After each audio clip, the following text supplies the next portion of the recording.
ወኩሉ ዘቦቱ ትምህርት ለያዕቆብ ውእቱ ወዘአልቦ ትምህርት ለላባ ውእቱ በሚደርስ እንማማራለን። ምልክት ያላቸው በጎች ለያዕቆብ፣ ምልክት የሌላቸው በጎች ለላባ በሉ። አንድ ጊዜ ምልክት ያላቸው በጎች በሉ። ለያዕቆብ፣ ምልክት የሌላቸው በጎች ለማን? እስኪ አንድ ጊዜ በሉ እንደገና። ምልክት ያላቸው በጎች ለያዕቆብ፣ ምልክት የሌላቸው በጎች ለማን? ሶስት እናድርገው። ምልክት ያላቸው በጎች ለያዕቆብ፣ ምልክት የሌላቸው በጎች የማን ናቸው? እሺ፣ ኦሪት ዘፍጥረት ምዕራፍ 30 ቁጥር 41 ላይ የምናገኘው ኃይለ ቃል ነው። ይህንን ኃይለ ቃል በዘመኑ ሳይኖር ለቅዱሳን እግዚአብሔር በሚሰጠው መንፈሳዊ ዓይን ተቃኝቶ የጻፈልን አባታችን ሙሴ ነው። በዚህ አጭር የትምህርት ጊዜ የምናየው አባታችን ያዕቆብ ካደረገው ወይም ከገጠመው አንድ መንፈሳዊ ታሪክ የሚሆንንን መንፈሳዊ መልእክት ነው የምናየው። ያዕቆብን ሁላችሁ ታውቁታላችሁ። የይስሐቅ ታናሹ ልጅ ነው። ያዕቆብና ኤሳው ይዋደዳሉ። ኤሳውን ይስሐቅ ይወዳል። ርብቃ ያዕቆብን ትወዳለች። ኤሳው አደን ያድን ነበረ። እያደነ አባቱ ይስሐቅን ይመግብ ነበረ። ያዕቆብ ደግሞ በቤት ውስጥ ለእናቱ ውሃ እየቀዳ እሳት እያነደደ ይውል ስለነበረ እናቱ ርብቃ የምትወደው ያዕቆብን ነው። እናቶቻችን በቤት የሚረዳቸውን ይወዳሉ። አባቶቻችን በውጭ የሚረዳቸውን ይወዳሉ። ከዚህ የተነሳ ሲሆን ለያዕቆብ ብኩርና አልነበረውም፣ ታናሽ ነው። ለኤሳው ብኩርና አለው። ብኩርና የታላቅ ልጅ ወይም የመጀመሪያው የእናቱን ማህፀን የሚከፍት በኩር ይባላል። አለቃ ማለት ነው። አለቃ የበላይ ራስ አዛዥ ማለት ነው። በኩር ማለት ነው። መጀመሪያ ለተወለዱ ልጆች እግዚአብሔር የሰጠው ስልጣን ነው። ይሄ የሃይማኖትና የበረከትም ምልክት ነው። ይህንን ሲሆን እንግዲህ ከዕለታት አንድ ቀን ኤሳው አደን ውሎ ሲመጣ ያዕቆብ ምስር ንፍሮ ዳቦ በሽሮ እየበላ አገኘው። ስጠኝ ምበላው አለው። ብኩርናህን ስጠኝ አለው። ታላቅነት ማለት ነው። ታላቅነት፣ በረከት፣ የበላይነት ማለት ነው። የእግዚአብሔር ሰው የመሆን ምስጢር ማለት ነው። አይ ምን ብኩርና ትለኛለህ? በዚህ ብኩርናዬ ምን ተጠቅሜበታለሁ መሰለ? ውሰደው አለው። የእግዚአብሔርን ስም ጥራና በመሐላ ስጠኝ አለው። ምሎ አስረከበው። ትዕግስት አጥቶ ነው። ትንሽ ቢቆይ ኑሮ እናቱ መታ ትሰጠው ነበረ። በመቸኮሉ ግን ክብሩን ለምስር አጥተዋል ማለት ነው። በመቸኮላችን ምክንያት የምናጣው በጣም ብዙ ነገር አለ። በጣም ዓለምን የሚያውካት አሁን ችኮላ ነው። ቸኩሎ ማግባት፣ ቸኩሎ መመንኮስ፣ ቸኩሎ መብቃት፣ ቸኩሎ ቅዱስ መሆን ያምራችኋል አይደል? እናንተ ራሳችሁ ሱባኤ በሄዳችሁ በሶስተኛው ቀን ክንፍ አውጥቼ እንደሆነ ብላችሁ ጉያችሁ መዳሰስ ነው የምትጀምሩት ማለት ነው። በቃ ቸኩሎ መምህር መሆን ይሄ ሁሉ ማለት ነው። እንደዚህ ያለው ቸኩሎ መናገር፣ መረጋጋትን ማጣት የእግዚአብሔር ሰዎችና የሰይጣን ሰዎች ምልክት አንደዋችሁ ችኮላና መረጋጋት ነው። ህዱእነት፣ ህድአት፣ መረጋጋት፣ ጸጥታ።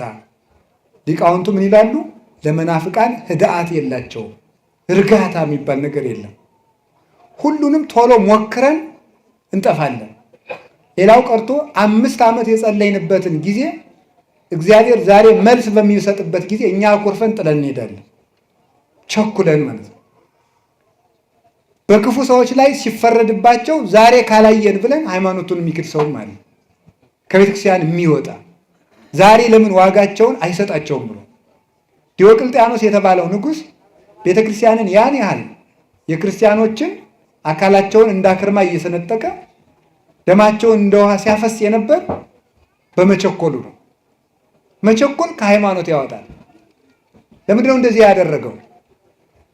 አባ አጋግዮስ የሚባል ሰው ነበር ጳጳስ። በዘመኑ የነበረው ዲዮቅልጥያኖስ ከፋርስ ንጉሥ ጋር ተዋግቶ የፋርሱን ንጉሥ ልጅ ማርኮ አምጥቶ ለጳጳሱ ለአባ አጋግዮስ ጠብቅልኝ ብሎ ሰጠው። ጠብቅልኝ ብሎ ሲሰጠው ያኛው ንጉሥ መጣና ወርቅ ሰጥቶ ልጁን ይዞት ሄደ። ለጳጳሱ ወርቅ ሰጥቶ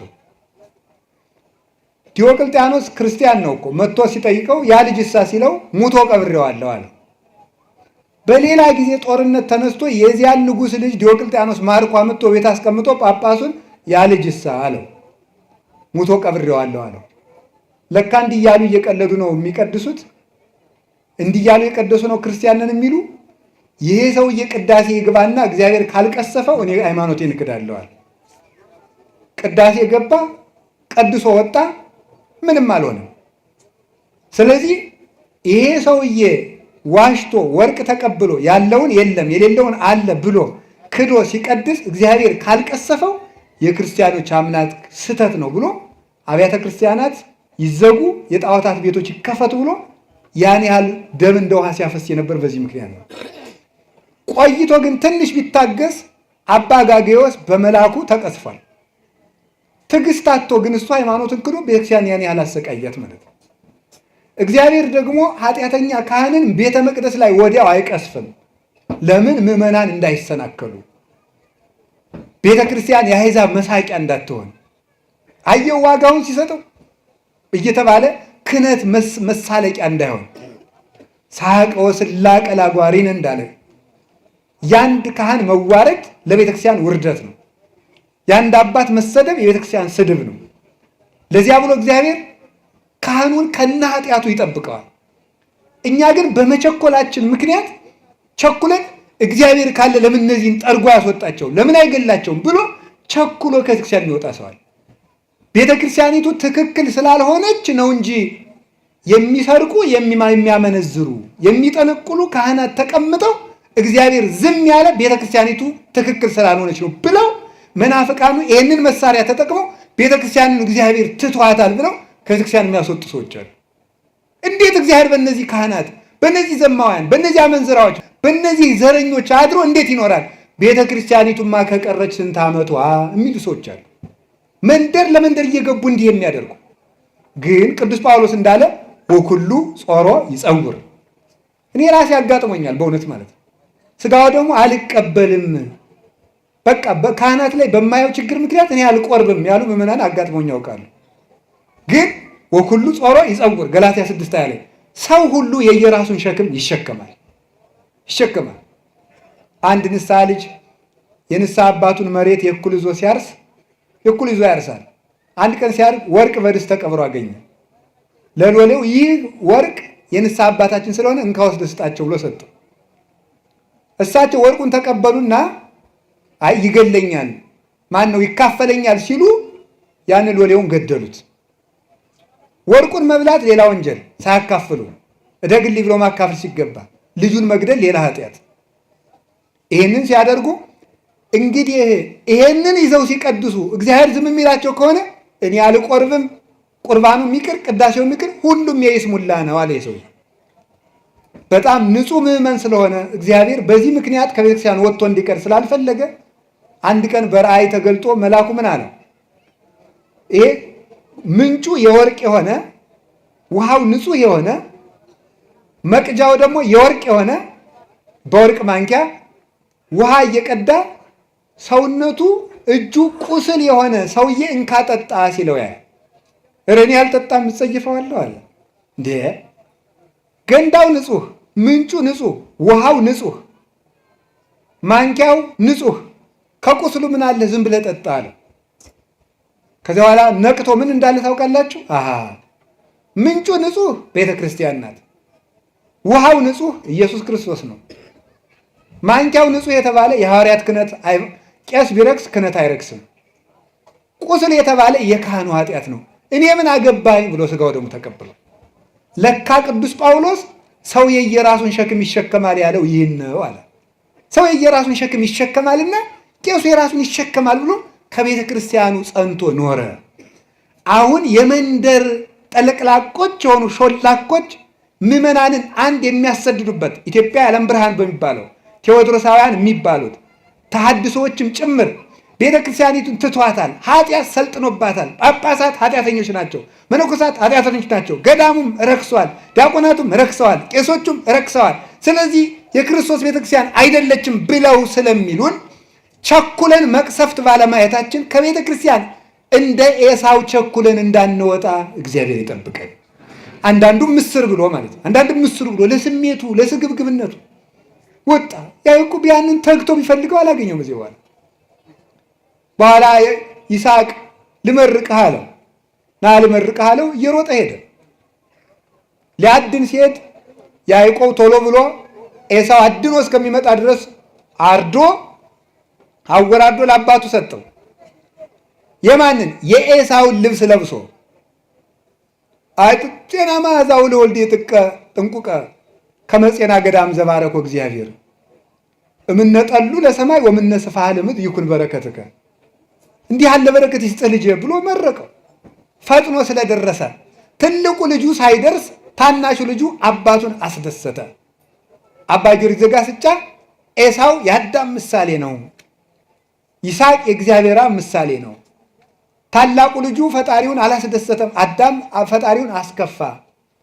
ታናሹ ልጅ የታላቁን ልብስ ለብሶ አባቱን ደስ አሰኘ ማለት የአዳምን ሥጋ ለብሶ ለአባቱ ራሱን የተወደደ መስዋዕት አድርጎ ያቀረበ ክርስቶስ ነው። ከዚያ በኋላ በረከት ለምድር ተሰጠ።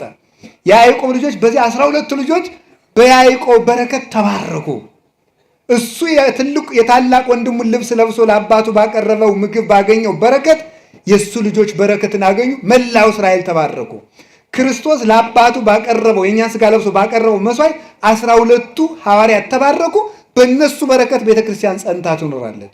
እግዚአብሔር ለያዕቆብ የሰጠው የበረከት ቀጠሮ በቤተ ክርስቲያን ጸንቶ ይገኛል ይላል ቅዱስ ዮሐንስ አፈወርቅ። በቤተ ክርስቲያን ጸንቶ ይገኛል። ማርና ወተት የምታፈስ ምድር አልሰጠውም። ከሰማይ ጠል ከምድር በረከት ሁሉ አልሰጠውም ለያዕቆብ። ለያዕቆብ የሰጠው በረከቱ ምንድን ነው ከተባለ ቤተ ክርስቲያን ውስጥ የሚገኘው የቤተ ክርስቲያን በረከት ነው። ይህንን በረከት ሰጠው። በኋላ ሊገለው ሲፈልገው ተሰዶ ሄደ። ሂድ ወደዚያ ወደ አጎት ሂድ አለው። ሄደ። መንገድ ላይ ተንተርሶ መንገድ ላይ ሲደርስ መሸበት፣ እንቅልፍ መጣበት። ከመንገድ ዘወር ብሎ ተኛ። እንደተኛ ከተንተራሳት ደንጊያ ላይ መሰላል ከምድር እስከ ሰማይ ተተክላ መላእክት በውስጧ ሲወርዱባት ሲወጡባት ከጫፏ ላይ እግዚአብሔር ተቀምጦባት አየ። ይህ ስፍራ ታላቅ ነው። ዛቲኑ ሆታ ለሰማይ፣ ይህ የሰማይ ደጅ ናት። ይህ የሰማይ ደጅ ነው። ዘይት ሐነጽ ቤተ እግዚአብሔር ብሎ እዚያ ላይ ዘይት አፍሶ ያዕቆብ ስደቱን ቀጠለ። እየተረጎምን ለመሄድ ይቺ መሰላል እመቤታችን ቅድስት ድንግል ማርያም ናት። መሰላል በማለዳው ክፍለ ጊዜ እንደተማርነው የላዩ ወደ ታች እንደሚወርድ አምላክ ሰው ሆኖባታል። የታቹ ወደ ላይ እንደሚወጣ ሰው አምላክ የሆነው በእሷ ንጽህና ነው። የወርቅ መሆኗ የእሷ ንጽህናዋ ቅድስናዋ ነውር የሌለባት መሆኗ ነው። ላይ ጫፏ ላይ ያለው የመሰላሉ ራስ የድንግል ማርያም ሕሊና ነው። እንደምታስታውሱት ቅዱስ ጳውሎስ ምን ይላል? የሴት ሁሉ ራስ ወንድ ነው ይላል። የሴት ሁሉ ራስ ወንድ ነው አይደል እንዴ? አይደለም ነው ባትሉም ነው። የሴት ሁሉ ራስ ወንድ ነው ማለት ምን ማለት ነው? ሴት ልጅ ለሔዋንነት ከደረሰች በሙሉ አይምሮዋ ወንድ ነው የሚያስብ ማለት ነው፣ ሌላ አይደለም። የሴት ራሷ ወንድ ነው ማለት ይሄ ነው ማለት አይደለም ነው። ስትለብሱ ራሱ እኮ ወንዶች ስለእናንተ ምን እንደሚያስቡ እያሰባችሁ ነው የምትለብሱት ማለት ነው። ስለዚህ የሴት ራሷ ማን ነው ተባለ? ወንድ ነው ነው። ልብስ ሴቶች ጌጥ የሚያበዙት ለዚያ ነው። ምንም ነገር የለው። ምንም የታወቀ ነገር እኮ ነው። ስለዚህ የሴት ራሷ ማን ነው? ወንድ ነው። የድንግል ማርያም ራስ ግን እግዚአብሔር ነው ይላል ዮሐንስ ዘደማስቆ። የድንግል ማርያም ራስ ግን እግዚአብሔር ነው። እሱን ብቻ ነበር የምታስበው ማለት ነው ፈጽሞ። ለዚህ ነው እንዘ የአምር ብእሴ ያለችው። ወንድ ሳላውቅ እንዴት ይደረግልኛል ብላ የተናገረችው ለዚህ ነው። ወንድ ሳላውቅ እስከ መጨረሻው የተዘጋ ማኅተመ ድንግልና እስከ መጨረሻው ድረስ እኔ እኮ ወንድ አላውቅም ያለችው በዚህ ነው ድንግልናዋ ጸንታ። እንዲያውም ምን ይላል?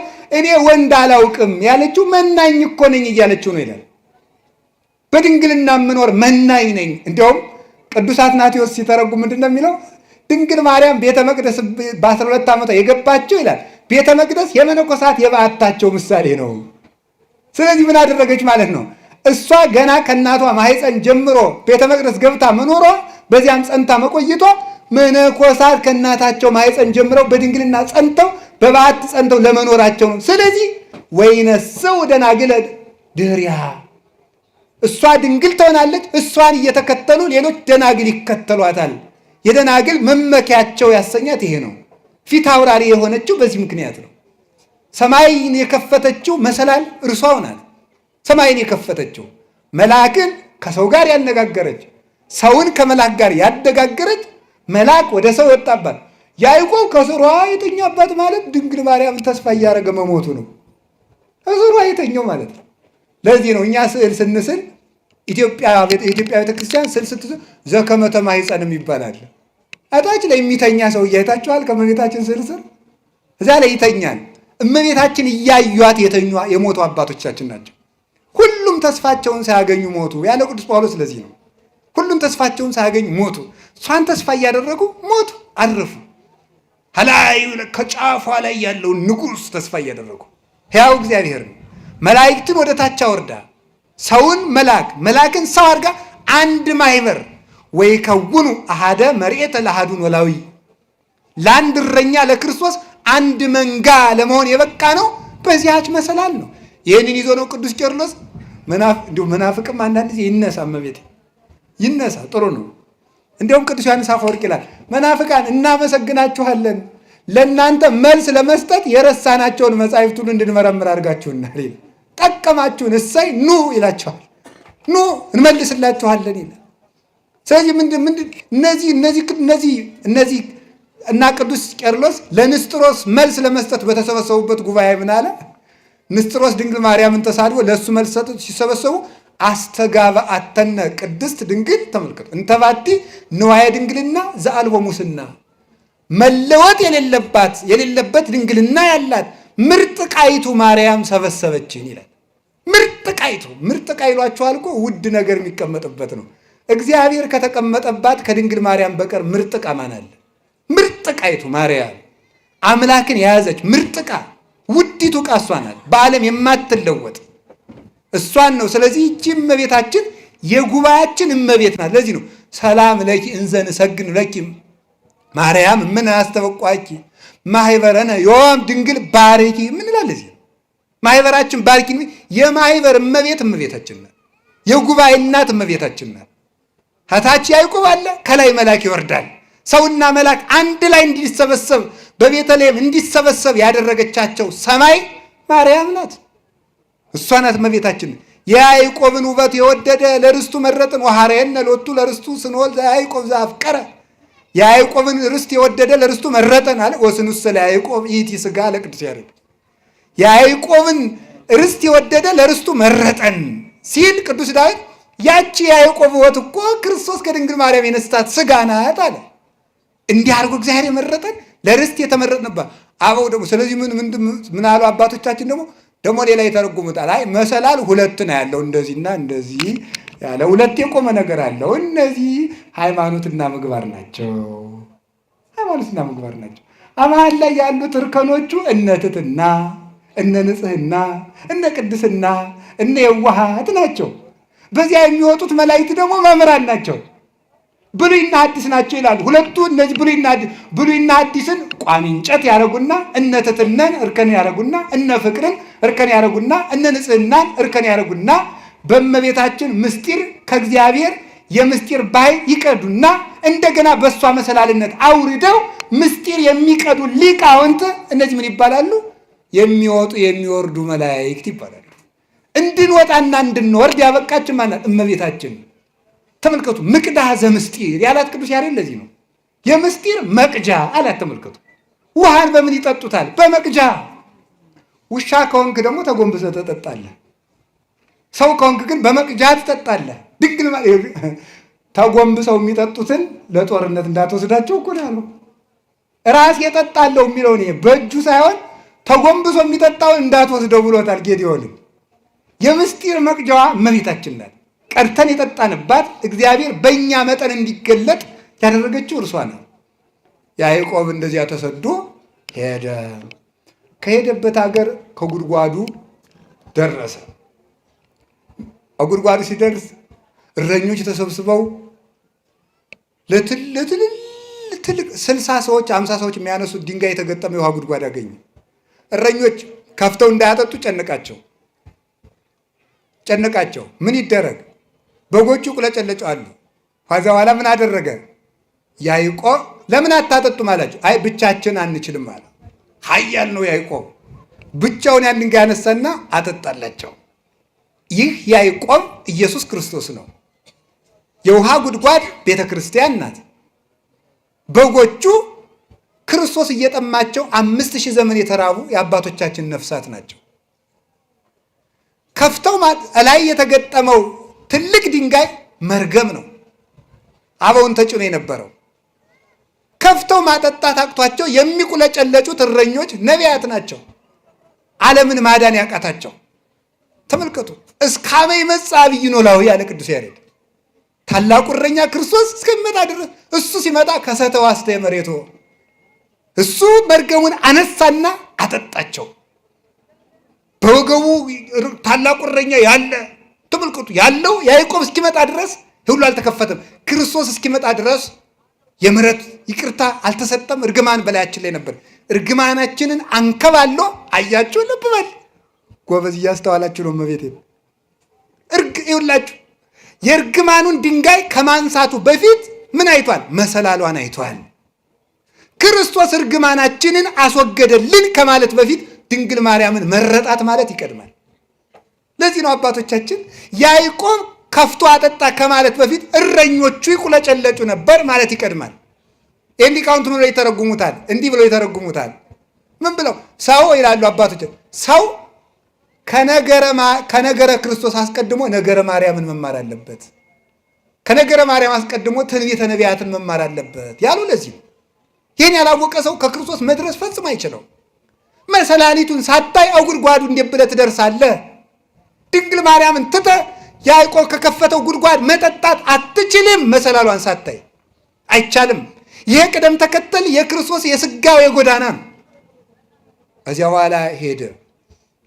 ራሔል እየሮጠች መጣች። ደግሞ አያችሁ፣ ደግሞ ከጉድጓዱ ራሔል እየሮጠች መጣች። አንቺ የማንሽ? እኔማ የላባ ነኝ። ወንድሜ ነው ይሄ ሳላት፣ ወንድሜ ነው ይሄ። ከዚያ በኋላ አብሯት ገባ። አብሯት ከገባ በኋላ ራሔልን አጋባኝ አለው። እሺ አለ። ራሔልን አጋባኝ ሲለው እሺ አለና አውቆ ትልቅ እያለ ትንሽ አይዳርም። ታላቂቱ ልያ እንደው መልኳ የዚያን ያህል ነው። እሷን ዳረለት። ኋላ ተዳር ሰርጎ ዓለም ቀለጠ ተብሎ ስትታይ ማናት? ልያ። ታምር እኮ ነው። ራሔልን ብሎ ወዶ ልያ። አይገርማችሁም? እናንተ እንደዚያ ሆናችሁ አታውቁም?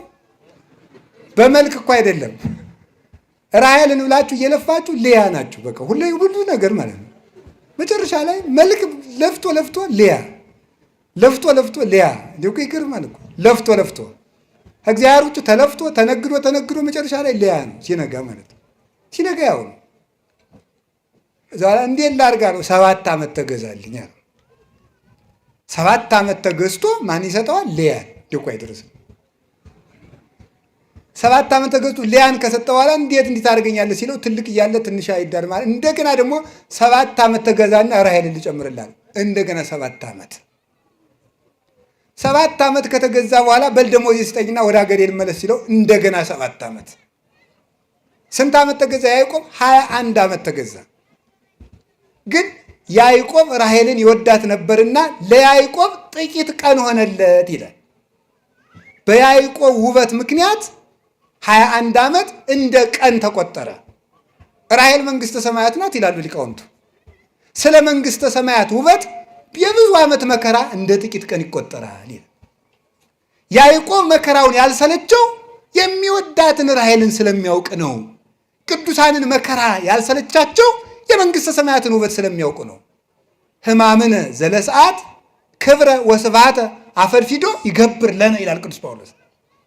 ለጥቂት ሰዓት ቅዱስ ጳውሎስ ያን ያህል ዓመት ተሰቃይቶ የጥቂት ሰዓት መከራችን ይለዋል። የጥቂት ሰዓት መከራችን ብዙ ክብርን አብዝቶ ይሰጥናል ይላል።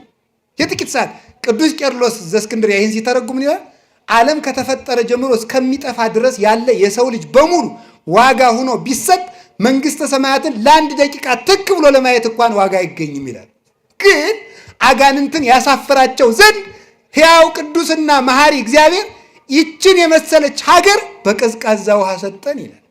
ቸር ይለዋል። እኮ ነው በእውነቱ ማለት ነው። ቸር በቀዝቃዛ ውሃ መንግሥተ ሰማያትን የሚሰጥ ነጋዴ እግዚአብሔር ብቻ ነው። እግዚአብሔር ብቻ ነው። ከዚያ በኋላ ያዕቆብ ደመወዜን ስጠኝ ሲለው 7 ዓመት ገዝቶ ደግሞ አልሰጥም። እኛም የመንግሥተ ሰማያትን ውበት ገብቶን መከራ እንድንንቅ እግዚአብሔር ይርዳን። አሜን በሉ እንጂ። ራሔልን ለማግኘት ስንት ዓመት መገዛት ያስፈልጋል? ሊያን እዘህ የምትሮጥ ከሆነ መሮጥ ይቻላል። ራሔልን እስከምታገኝ ድረስ ድካም ነው። አሁን የፕሮቴስታንቱ ምኑ እኮ ደክሞት ነው። ኧረ በቃኝ እኔ ሆዴ ሞላ እኔ እያለ የሚጃጀር ነው። ሊያን ይዞ የሚሮጥ ነው ይሄ ሁሉ ማለት ነው። ራሔል አይደርስም። ትዕግስት የላቸውም።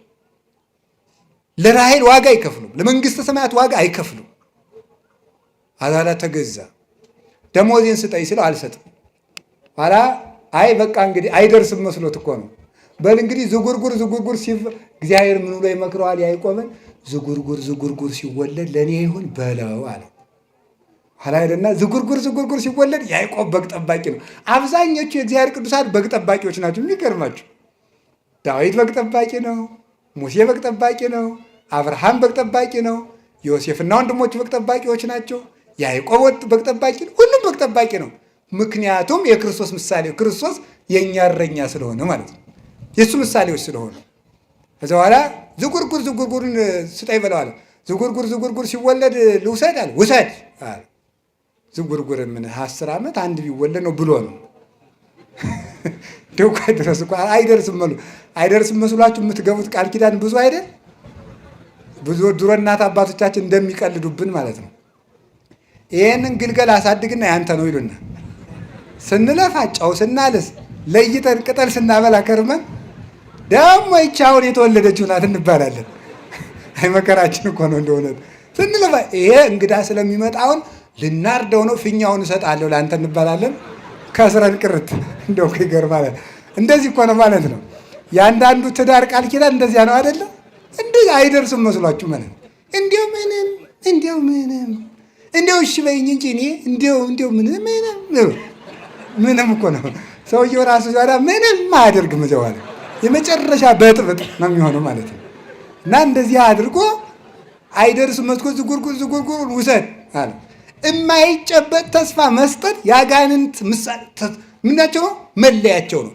የማይጨበጥ ተስፋ መስጠት እስቲ እግዚአብሔር ያሳየችው።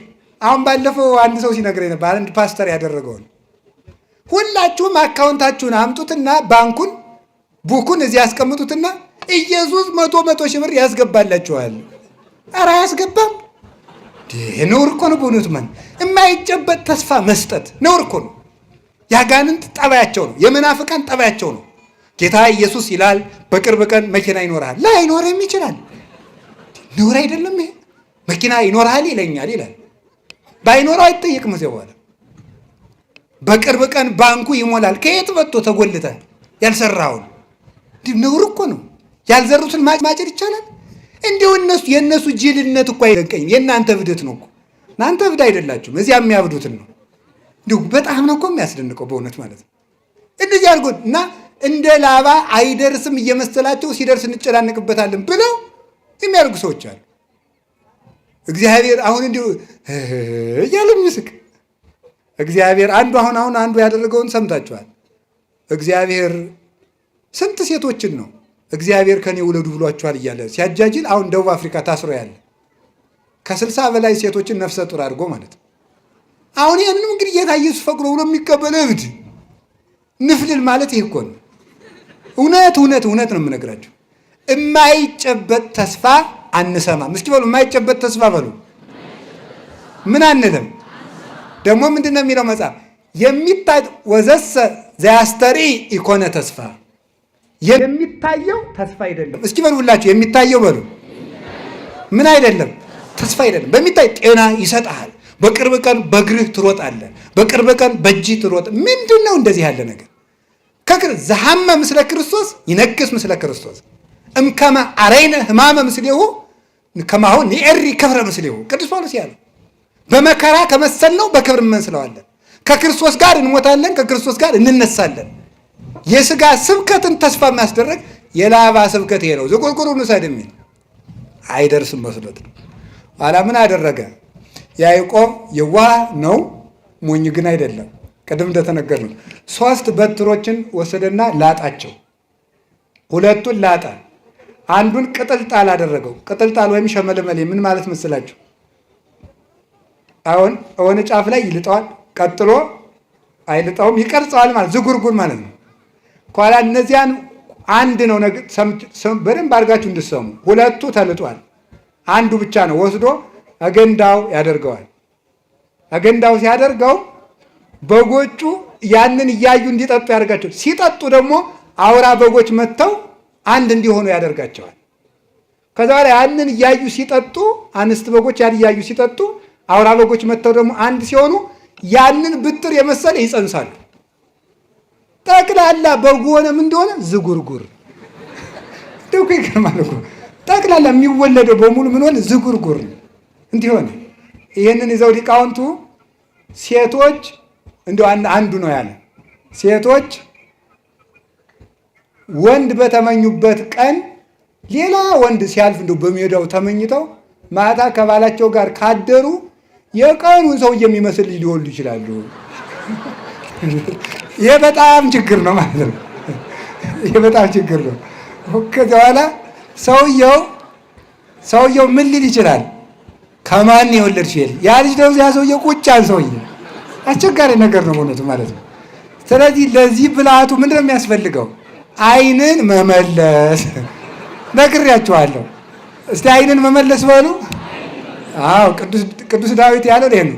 ሚጦላ አይንቴ ከመይራ ከንቶ፣ ዓይኖቼ ከንቱ ነገርን እንዳያዩ መልስልኝ። እስኪ በሉ ዓይኖቼ በሉ።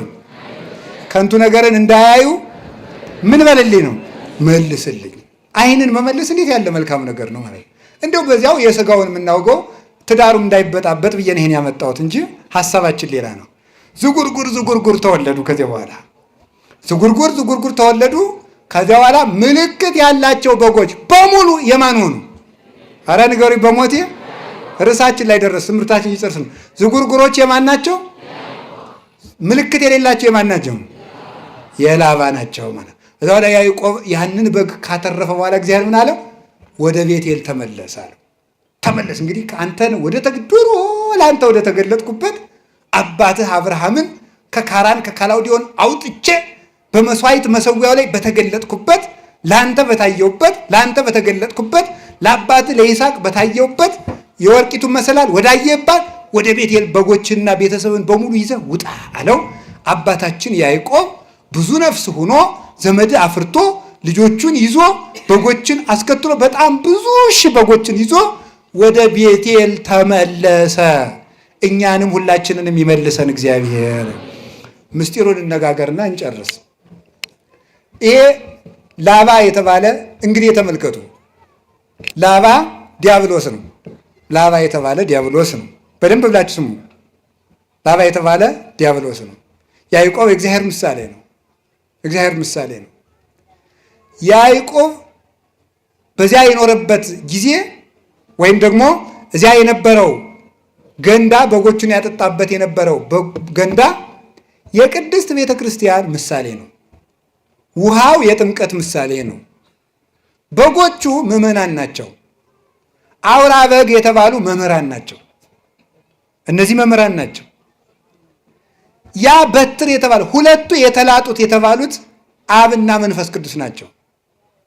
አንዱ የተዝጎረጎረው የተባለ ወልድ ነው፣ ሰውም አምላክም ነውና ወልድ እሁዬ ጻዕዳ ወቀይህ፣ ልጅ ወንድሜ ቀይና ነጭ ነው።